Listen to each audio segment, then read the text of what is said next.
Hey everyone, welcome to Plants and Politics. I have an update to share about one of Trump's Capitol insurrectionists. It's time for an episode of Where Are They Now? Matthew Bledsoe was arrested. Patrick Montgomery was in court. Jonathan Manapa will stay in federal custody. No, I don't take responsibility at all.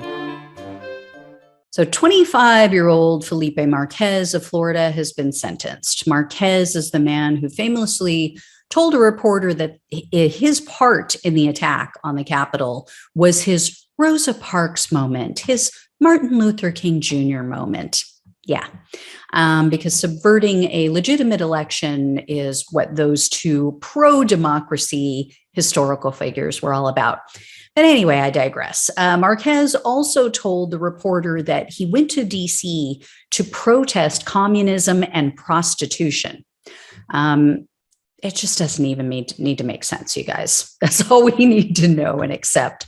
Anyway, as with so many others, Marquez streamed his actions online, but instead of Facebook or, Instagram, he actually streamed everything that he was doing on Snapchat. And his video showed Marquez within the restricted area outside of the Capitol, as well as inside the building, including inside Senator Jeff Merkley's office. So Marquez was seen wearing a Keep America Great hat. He was heard on video saying, quote, "We only broke a couple of windows." So he was arrested on January 15th, but because he didn't personally break any windows, he didn't commit any acts of violence that day, they only charged him with the standard for misdemeanors: entering restricted building or grounds, 2 counts of disorderly conduct, and then the 1 count of parading in a Capitol building. Well, like so many of these other low-level offenders, Marquez accepted a plea deal. That was on September 10th. However, unlike the vast majority who've pleaded guilty, he didn't plead to that parading charge. He pleaded guilty to disorderly conduct in a restricted building or grounds.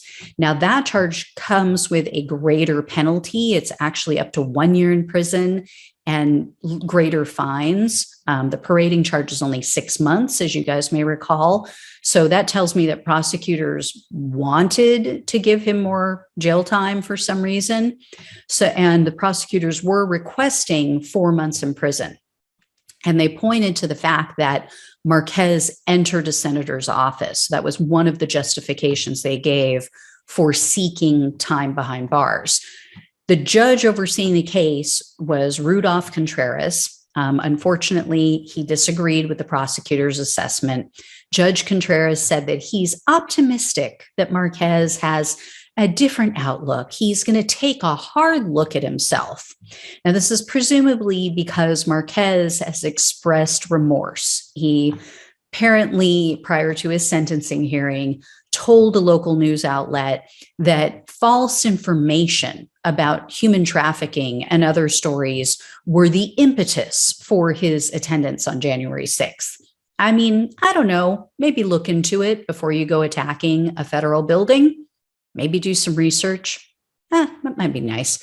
Anyway, he also admitted that he was basically clout chasing. Marquez told the reporter, quote, "I was trying to get more known for conservative content and getting views on YouTube, but the way the events of the day unfolded was terrible, and it was a bad idea to get involved in it." So obviously, either the judge didn't know about that last part, or it just didn't faze the judge, because he sentenced Marquez to only 3 months of home confinement, 18 months of probation, and a $500 restitution fee. So, does anyone believe that this is going to make Marquez take a deeper look at himself? I mean, remember, this is the guy who compared himself to Rosa Parks and MLK. And that was after the Capitol attack. That was after he committed the crimes.